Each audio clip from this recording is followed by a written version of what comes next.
नाज़रीन अस्सलाम वालेकुम। आप देख रहे हैं सियासत टीवी। कौमी खबरनामे में आप सबका इस्तकबाल है। मैं मोहम्मद सिद्दीक। सबसे पहले सुर्खियों पर एक नज़र डालते हैं। ज्ञानवापी मामले में हिंदू फरीक की अर्जी पर सुप्रीम कोर्ट ने मस्जिद कमेटी से मांगा जवाब। 17 दिसंबर को होगी अगली समाअत।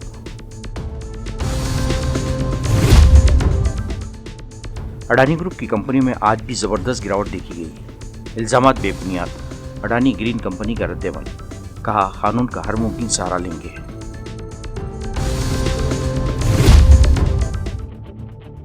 दिल्ली इंतखाबात के लिए आम आदमी पार्टी ने इंतखाबी मुहिम का किया आगाज।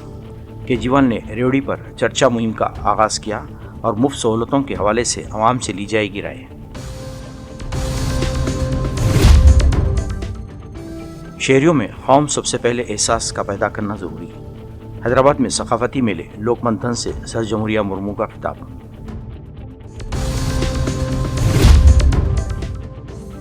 छत्तीसगढ़ के सुकमा में नक्सलाइट्स के खिलाफ बड़ी मुहिम, 10 नक्सलाइट्स मारे गए।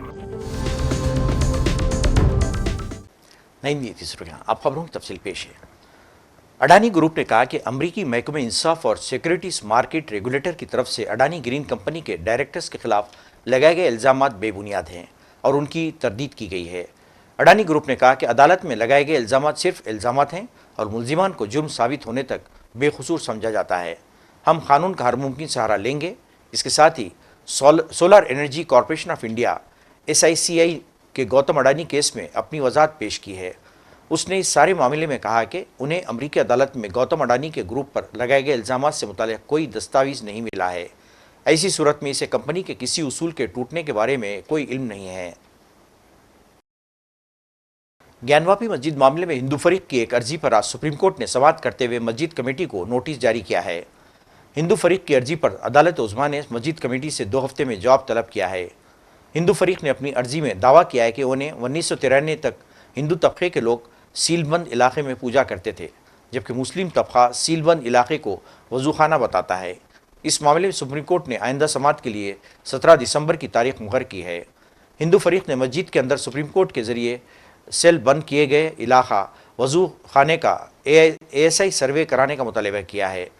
खबर इसके कि इस जगह का ASI सर्वे किया गया था तो एक ऐसा ढांचा सामने आया था जिसे हिंदू फरीक शिवलिंग कह रहे हैं, जबकि मुस्लिम फरीक ने इसे वजू के हौस का फवारा बताया है। बहरहाल हिंदू फरीक की इस अर्जी पर सुप्रीम कोर्ट ने मस्जिद इंतजामिया कमेटी के साथ साथ ASI को भी नोटिस जारी किया है। वज़ीर-ए-आज़म मोदी ने गयाना की पार्लियामेंट के खुसूसी इजलास में खिताब करते हुए हिंदुस्तान की अमन और ताउन पर मबनी खारजा पॉलिसी का इयादा किया। इन्होंने कहा कि हिंदुस्तान ने कभी तोसी पसंदाना जहनीत के साथ अपनी पॉलिसी नहीं बनाई और हमेशा दूसरों के वसाइल पर कब्जा करने से गुरेज किया। वज़ीर-ए-आज़म मोदी ने कहा कि यह वक्त आलमी तनाज़ात को हवा देने वाली सूरत-ए-हाल की शिनाख्त और इन्हें ख़त्म करने का है। इन्होंने मज़ीद कहा कि हिंदुस्तान हर मुल्क की अहमियत को तस्लीम करता है और तमाम ममालिक की शमूलियत के बगैर आलमी अहदाफ का उसूल मुमकिन नहीं। उनका कहना था कि हिंदुस्तान ने हमेशा शफाफियत और उसूलों की बुनियाद पर बात की है। मोदी ने कहा कि हिंदुस्तान ग्लोबल साउथ की आवाज़ बन चुका है। भारत और गयाना का नाता बहुत गहरा है। ये रिश्ता मिट्टी का है, पसीने का है, परिश्रम का है। कोई भी परिस्थिति हो, भारत और गयाना का रिश्ता आत्मीयता से भरा रहा है। मुझे गयाना की विरासत को, यहां के इतिहास को जानना था। भारत और गयाना ने एक जैसी गुलामी देखी, एक जैसा संघर्ष देखा और आज हम दोनों ही देश दुनिया में डेमोक्रेसी को मजबूत कर रहे हैं। सर जमहूरिया द्रौपदी मुर्मू ने कहा कि हिंदुस्तान को एक तरक्की याफ्ता मुल्क बनाने के लिए शहरियों में कौम सबसे पहले का एहसास पैदा करना जरूरी है। सर जमहूरिया मुर्मू ने आज जुमे को हैदराबाद में सकाफती मेले लोक मंथन का इब्तिदा किया। इन्होंने कहा कि हिंदुस्तान की भरपूर सकाफत, रिवायात और विरसे में इत्तेहाद के धागे को मजबूत करने की एक काबिल सिताइश कोशिश है। इन्होंने इस बात पर जोर दिया कि तमाम शहरियों को हिंदुस्तान की सकाफत और फ़िक्री विरासत को समझना चाहिए और हमारी अनमोल रिवायत को मजबूत करना है। सर ने कहा कि तनाव हमारी बुनियादी इत्तेहाद को खूबसूरती की हौसला फराहम करता है। चाहे हम जंगल में रहने वाले क्यों ना हो, गांव में या शहर के रहने वाले, हम सब हिंदुस्तानी हैं। कौमी इत्तेहाद का ये एहसास है तमाम चैलेंजेस के बावजूद हमें मुत्तहिद रखे हुए हैं। इन्होंने कहा कि हिंदुस्तानी समाज को तकसीम और कमज़ोर करने की कोशिश सदियों से जारी है। मुल्क के इत्तेहाद को पारा पारा करने के लिए मसनूई तकसीम की गई है, लेकिन हिंदुस्तानियत के जज्बे से सरशार शहरियों ने कौमी इत्तेहाद की मिशल को जलाए रखा है। दिल्ली के साबिक़ वज़ीर-ए-आला और आम आदमी पार्टी के सरबराह अरविंद केजरीवाल ने दिल्ली असम्बली इंतखाबात से कबल रेवड़ी पर चर्चा के नाम से एक मुहिम का आगाज़ किया है।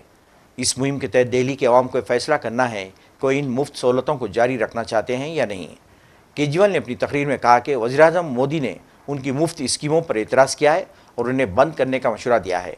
ताहम केजरीवाल ने अवाम के पैसों को अवाम की ही भलाई के लिए इस्तेमाल करने की अहमियत पर जोर दिया। इन्होंने मज़ीद कहा कि अगर बीजेपी इंतखाबात जीतती है तो ये मुफ्त स्कीमें बंद कर दी जाएंगी।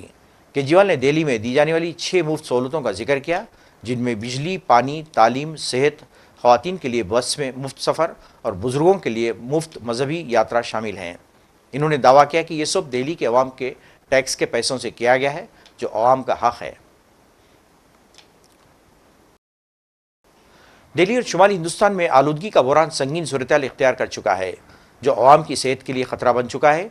इस बहरान पर आरा देते हुए कांग्रेस के रहनुमा राहुल गांधी ने एक वीडियो शेयर की, जिसमें माहिर माहौलियात विमलेंदु झा के साथ गुफ्तगू करते नजर आए। विमलेंदु झा ने बताया कि इस आलूदगी के असरात न सिर्फ मौजूदा नस्ल पर पड़ रहे हैं, बल्कि आने वाली नस्लों का मुस्तकबिल भी खतरे में है।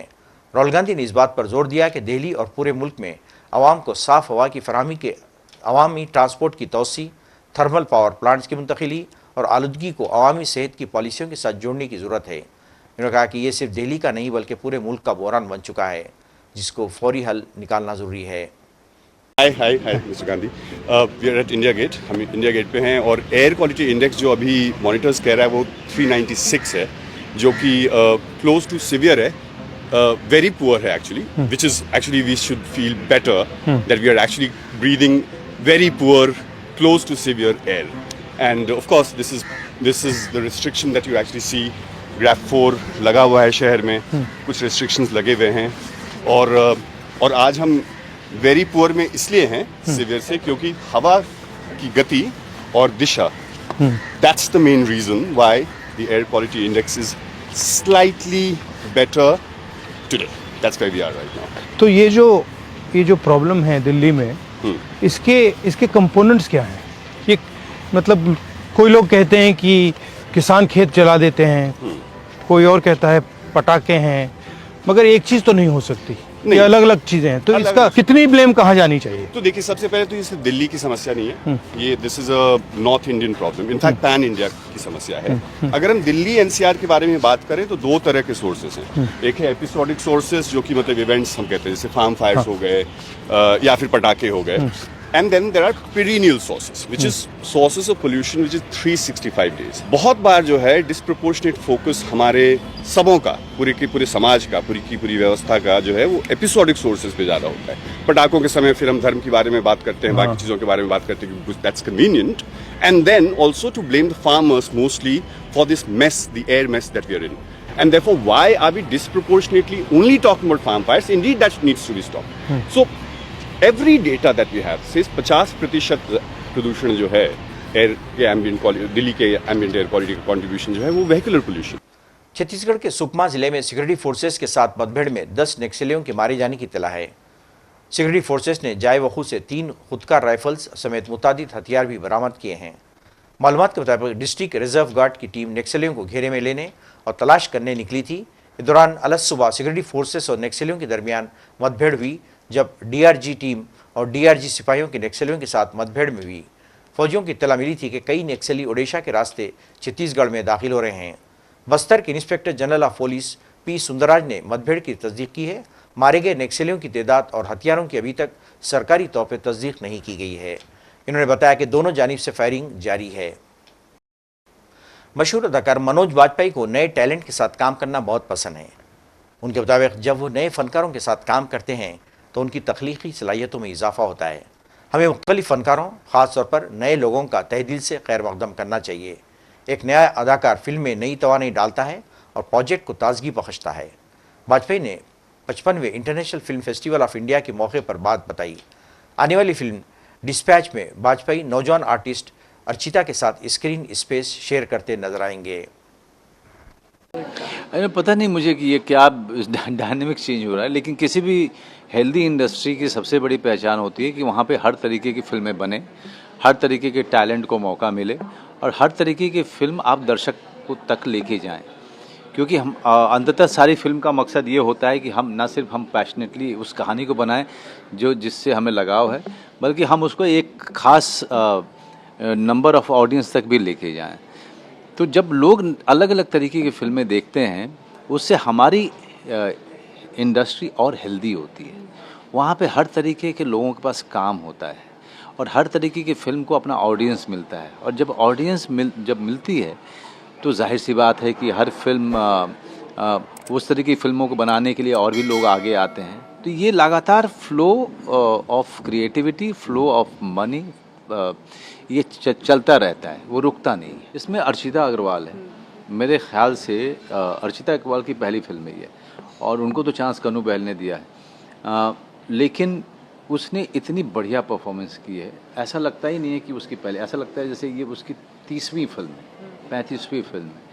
तो इसका सबसे बड़ा श्रेय जाता है डायरेक्टर को, जिसने उसके साथ और सारे एक्टर्स के साथ हमारे साथ वर्कशॉप किया और हमें पूरे तरीके से हमारा हाथ पकड़ करके वो आगे लेके चले। जब नए एक्टर्स आते हैं तो एक नई एनर्जी आती है, एक नए तरीके की परफॉर्मेंस आपको देखने को मिलती है, और जब वो आपको सरप्राइज़ करते हैं जिनका कोई नाम ना हो, तो वो सरप्राइज़ बहुत बड़ा होता है। अरे मैं अपने केस में देख चुका हूँ। तो एक नया एक्टर नई एनर्जी और नए तरीके का उत्साह लेकर के आता है और वो फिल्म में हमेशा फ़ायदा करता है, फिल्म के लिए हमेशा फ़ायदेमंद ही होता है। नाज़रीन, आखिर में सिर्फ पे कॉर्नर। ज्ञानवापी मामले में हिंदू फरीक की अर्जी पर सुप्रीम कोर्ट ने मस्जिद कमेटी से मांगा जवाब। 17 दिसंबर को होगी अगली समाअत।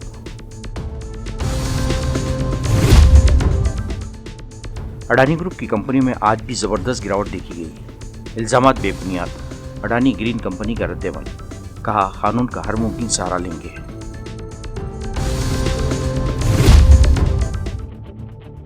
दिल्ली इंतखाबात के लिए आम आदमी पार्टी ने इंतखाबी मुहिम का किया आगाज।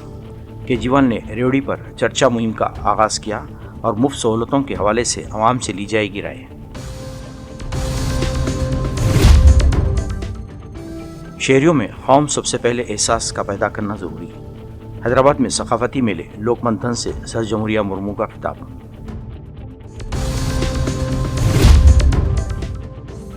छत्तीसगढ़ के सुकमा में नक्सलाइट्स के खिलाफ बड़ी मुहिम, 10 नक्सलाइट्स मारे गए। नाज़रीन, इसके साथ ही कौमी खबरनामा खत्म होता है। मुझे और सारी सियासत की टीम को इजाज़त दें। अल्लाह हाफ़िज़।